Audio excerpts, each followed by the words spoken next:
Yes, Jai Hind. 8th class students, as you know, our chapter number 7 are running. Chapter number 7 हमारा चल रहा है. Chapter number 7 is the conservation of the plant and animals.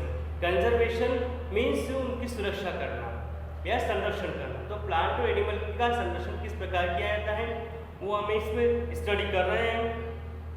In last video we study about the conservation of the forest.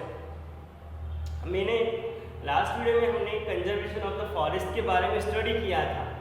Okay, conservation of the forest में किस प्रकार से पौधों को या वृक्षों को हमें काटने से बचाना चाहिए. ओके, क्यों बचाना चाहिए, फॉरेस्ट जो है हमारे लिए क्यों इम्पोर्टेंट है वो हमने देखा. Because forest is very important for us. Our daily life is connected to the forest. हमारी डेली लाइफ को फॉरेस्ट से या जो है वनों से जुड़ी हुई है. और many type of useful things gets for forest.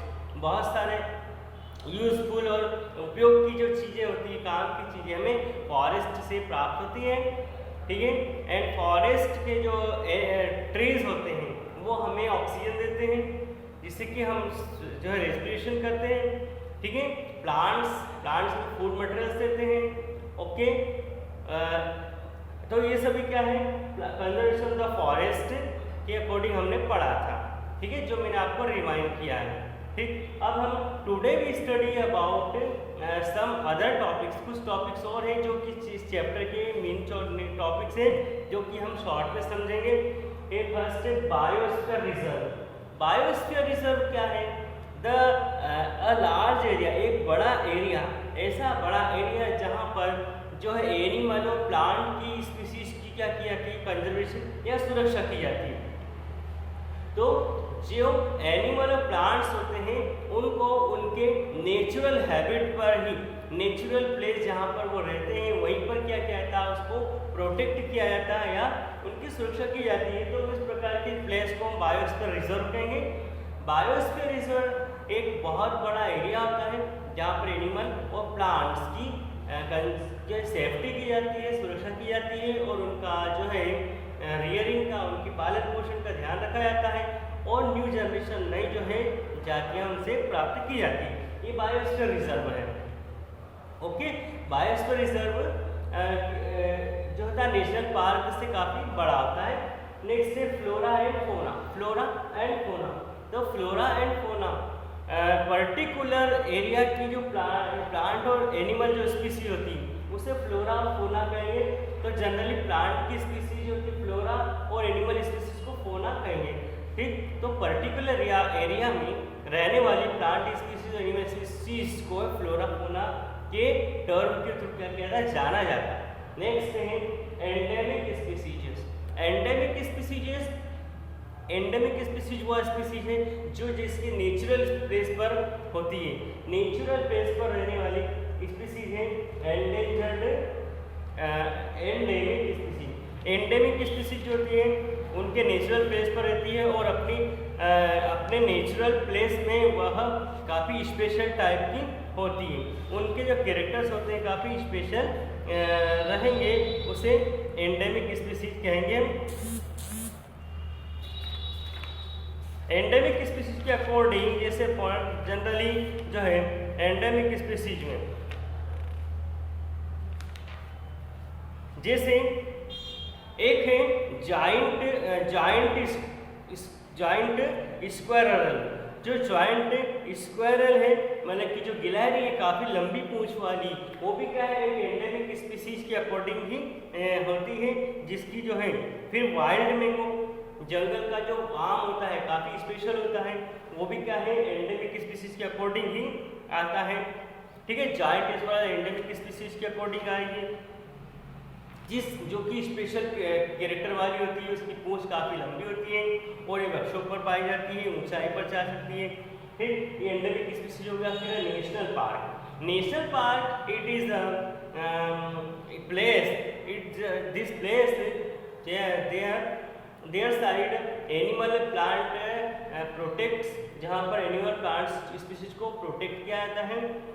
तो नेशनल पार्क में बहुत सारे वाइल्ड या फॉरेस्ट वाले जंगली जानवर मतलब कि एनिमल्स और उनके प्लांट्स को क्या कहता है, सुरक्षित रखा जाता है। National park it is short area, ये छोटा एरिया होता है, ठीक है, सेंचुरी से काफ़ी छोटा होता है नेशनल पार्क। आसपास से क्या कहता है, फेंसिंग या बाउंड्रीज होती है जिसके अंदर एनिमल प्लांट्स को सेफ्टी से क्या कहता है रखा जाता है और उनका ध्यान रखा जाता है। ये नेशनल पार्क है, जिसे कान्हा नेशनल पार्क। फिर endangered animals and plant. Endangered animal and plants जो होते हैं ऐसे जिनको हिंदी में कहेंगे हम विलुप्त प्राय जाते हैं, जो कि लगभग डिस्ट्रॉय होने वाली होती है, जिनकी बहुत कम संख्या बची हुई है, वो है endangered animal species and plant species. Endangered animal और प्लांट स्पीसीज एंडेंजर्ड क्यों है, क्योंकि बहुत ज़्यादा इनका हंटिंग किया जाता है और बहुत ज़्यादा जब प्लांट्स को डिस्ट्रॉय किया जाता है तो फॉरेस्ट को डिस्ट्रॉय करने पर उनकी जो नेचुरल हैबिट से वो डिस्ट्रॉय हो जाती, खत्म हो जाती है, जिससे कि उनका स्थान, उनका रहने का स्थान खत्म हो जाए तो इधर उधर भटकते रहते हैं और बहुत कम संख्या में बचे रहते हैं, जो कि कुछ समय बाद अगर उनको इसी तरह से हंटिंग किया गया तो वो हमें देखने को भी नहीं मिलेंगे। वो एंडेंजर्ड एनिमल्स के अकॉर्डिंग आती हैं। टाइगर भी एक एंडेंजर्ड जो है प्राणी है। ओके, ये तो एंडेंजर्ड एनिमल जो रहते हैं, जो स्पीसीज उसको होते हैं विलुप्त होने वाली जातियाँ, ठीक, जिनका काफ़ी ध्यान रखा जाता है और इनके शिकार पर या इनके हंटिंग पर काफ़ी बड़ा चार्ज लगाया जाता है। फिर नेक्स्ट है red data book. Red data book एक ऐसी बुक है जिसमें सभी एंडेंजर्ड जाति जो स्पीसीज एंडेंजर्ड एनिमल्स और एंडेंजर्ड प्लांट्स स्पीसीज का क्या किया जाता है विवरण या उनका जो है सारा की जानकारी जो होती है रेड डाटा बुक में होती है, ठीक है। और इसमें रेड डाटा बुक में हम सारे एंडेंजर्ड स्पीसीज के बारे में जो है सारी इंफॉर्मेशन प्राप्त कर सकते हैं। नेक्स्ट है माइग्रेशन। माइग्रेशन मीन्स होता है अपना नेचुरल प्लेस छोड़कर कुछ टाइम के लिए, समय के लिए दूसरे प्लेस पर चले जाना, उसे माइग्रेशन कहेंगे। माइग्रेशन के थ्रू जैसे जनरली कोई पक्षी है वो फ्लाइंग करके किसी अदर प्लेस पर चला जाता है तो उसके लिए वो प्लेस नहीं होती है, ठीक है।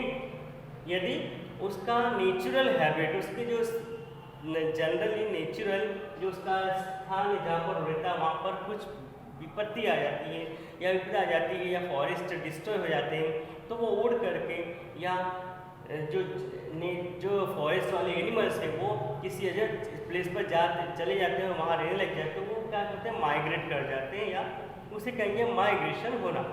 माइग्रेशन वाले जो प्राणी होते हैं या ये पक्षी होते हैं वो आफ्टर सम टाइम रिटर्न क्या होते हैं, जब उनको वापस से अपना नेचुरल प्लेस पर आना होता है तो रिटर्न आ जाते हैं migration. Next recycling of paper. Recycling of the paper means जो पेपर्स होता है, पेपर क्या है रिसाइकलेबल होता है, इसलिए हमें पेपर इसके अकॉर्डिंग ये होता है कि पेपर को सेव करके या बचा कर रखना चाहिए। पेपर जो होता है 2 या 3 या 4 या 5 बार यूज़ करने के बाद उसको रिसाइकल किया जा सकता है। पेपर को गला करके उसमें कुछ केमिकल मिलाकर नया पेपर बना सकते हैं, पुराने पेपर से फिर से नया पेपर बनाया जा सकता है, उसे रिसाइकलिंग ऑफ द पेपर कहेंगे। रिसाइकलिंग ऑफ द पेपर के थ्रू क्या होगा, बहुत सारे ट्रीज जो है वो कट होने से बच जाएंगे, साथ ही साथ जो केमिकल हार्मफुल केमिकल यूज़ किया जाता है पेपर बनाने के लिए वो केमिकल का कम यूज़ होगा, कम यूज़ होने पर जो पॉल्यूशन होगा वो भी रिड्यूस हो जाएगा, कम हो जाएगा। नेक्स्ट है रिफॉरेस्टेशन। रिफॉरेस्टेशन मीन्स जो फॉरेस्ट कट हो चुके हैं, जहाँ पर जो है एक लैंड रेगिस्तान बन चुका है, वहाँ पर फिर से क्या है वृक्षारोपण करना, प्लांटेशन करना, और प्लांटेशन करके फिर से जो है हरा भरा बनाना उस भूमि को, उसे कहेंगे रीप्लांटेशन। रीप्लांटेशन के अकॉर्डिंग न्यू फॉरेस्ट ग्रो किए जाते हैं, न्यू फॉरेस्ट जो होते हैं स्थापित किए जाते हैं, नए फॉरेस्ट या नए जंगल बनाए जाते हैं और वहाँ पे फिर से हम क्या कर सकते हैं एनिमल और प्लांट्स की जो है हैबिट्स को या उनकी स्पीसीज को फिर से वहाँ पर हम प्रोड्यूस कर सकते हैं। ओके, तो फॉरेस्ट का फिर से बनाना, फॉरेस्ट स्थापित करना, ये एक लंबी प्रोसेस और लंबे समय में होने वाली होती है, जिससे कि हमें लगातार प्लांटेशन कर देना चाहिए और प्लांट्स की सुरक्षा करना चाहिए, जैसे कि वृक्ष बड़े हो जाते हैं और हरे भरे वृक्ष और हरे भरे फॉरेस्ट प्राप्त हो जाएंगे। ठीक है, तो स्टूडेंट्स हमने ये जो चैप्टर नंबर 7 आज समझ लिया है पूरा। ठीक है, इसके बाद हम नेक्स्ट वीडियो में इसकी जो है एक्सरसाइज वगैरह कंडक्ट करेंगे। ठीक है, जय Hind. Your homework is reading of the chapter. आप जो है चैप्टर को रीडिंग करेंगे। जब तक आप चैप्टर रीडिंग नहीं करेंगे आपको पूरी तरह समझ नहीं आएगा, तो आपको रीडिंग करना है, ये आपका होमवर्क है और कंप्लीट योर कॉपीज। जय हिंद।